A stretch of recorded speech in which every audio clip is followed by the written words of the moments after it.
Hello again, it's me. Anyway, in this video, I asked other artists to give me an idea or an inspiration, and I would turn it in to a Pokemon. Well, let's get going. The first one I got was from Poor Fool on Instagram. Theirs was about the fear of death, which was something I followed to create Asama, a drama possum. A pure normal type. Pulling inspiration from theatrical comedy and tragedy masks, I decided to make this Pokemon play on the concept of a possum playing dead and have it put on a brave mask, an act. You know, theater. Though it's not a great actor yet, and can't completely mask its fear.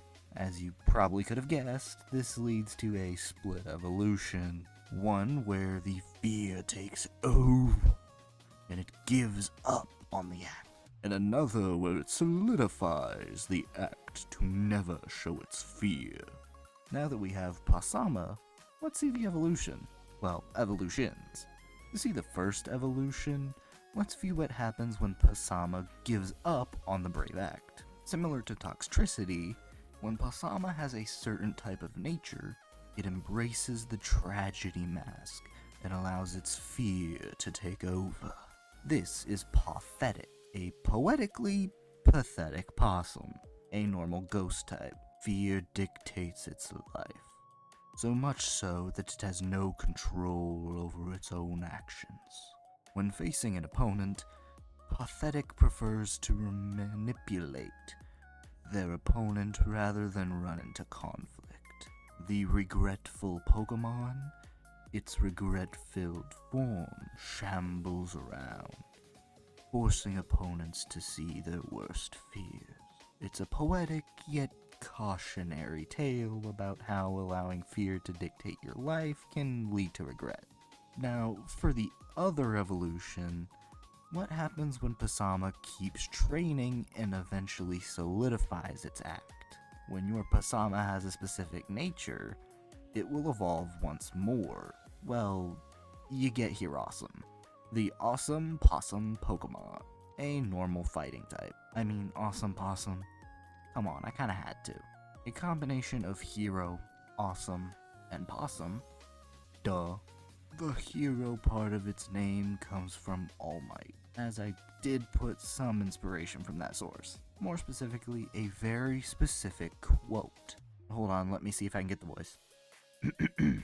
I smile to show the pressure of heroes and to trick the fear inside of me. Putting on an act to reassure people, despite the fear within. Fake it till you make it, baby. Awesome prefers to charge straight into conflict against any opponent, even if they know they can't win. They don't want others to fear as they had before they evolved. They're a tragic duo, one that can never be open about what they feel, and the other who can never escape how they feel. It's a cautionary tale that you have to balance stuff out here. Overall, a great line. Poor Fool's idea was fantastic and gave me some fantastic designs. Moving on to the next one, we have Sandwich Jack, who so graciously gave me the prompt of Cosmic's mother. If you don't know who Cosmic is, I'm talking about this guy. His profile picture at the time I'm filming this is a Mew. Mew evolution. Yeah, I know. Gen 1 favoritism, but how else am I supposed to do that?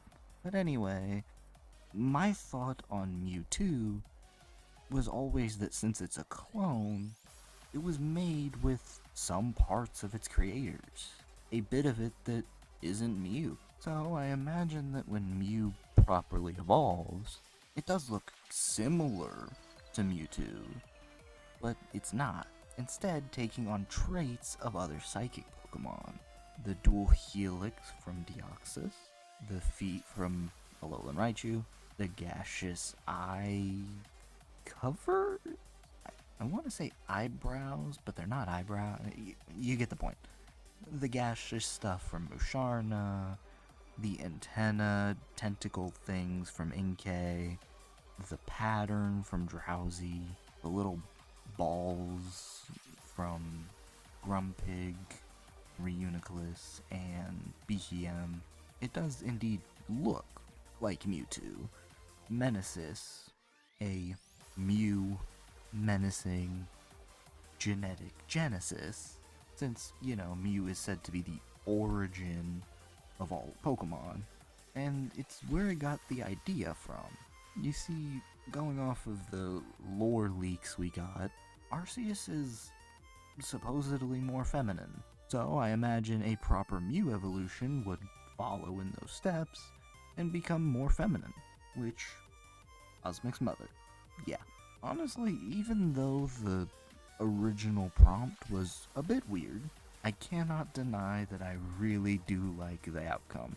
Jack, you cooked. I'm sorry, you did. You cooked. Not you are cooked, but you did cook. Just wanted to clear that up. If you like this, please remember to like and subscribe. Then finally we have Raidmon. Radmon? I don't think I've ever asked him how to pronounce his name, now that I think about it. Anyway, so he gave me a meme about the Switch 2 being free if you just steal it. Yeah, we're making a mon that steals the Switch 2. Say hello to Magnapup, an electric steel type. Yes, it's electric steel for the same reason that Magnemite and Magneton are. It pulls inspiration from those little robot dog toys. Not like robot dog as in like a squeaky chew toy thing. No, like one of those little robot dogs that you buy for your kid and they stuff in the toy box for like 10 years. But yeah, it's a little dog. It's a puppy. It hasn't been trained right and it steals anything it finds interesting. Which just so happens to be the magnetic Switch 2 Joy-Cons. Because the magnetism powers it. It steals the Switch 2's Joy-Cons to power itself. I figured it would be a fun way to do it.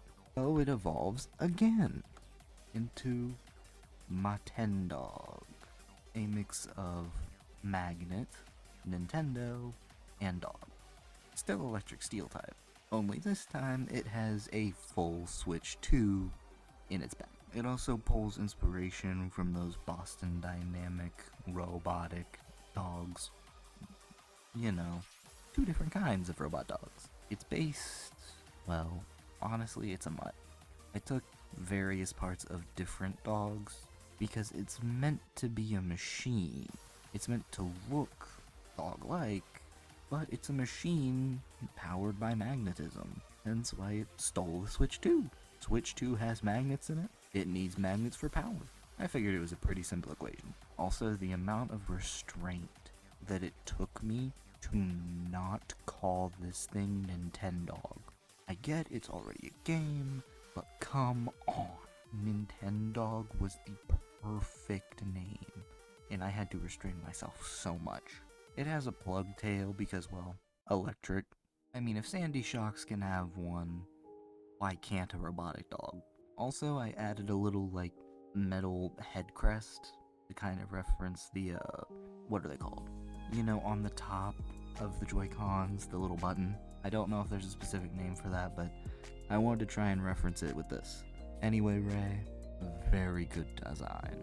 I'm very pleased with what you've given me. Check out more of my content here if you want, and anyway, this is Jay, signing away, forever and always. Bye-bye.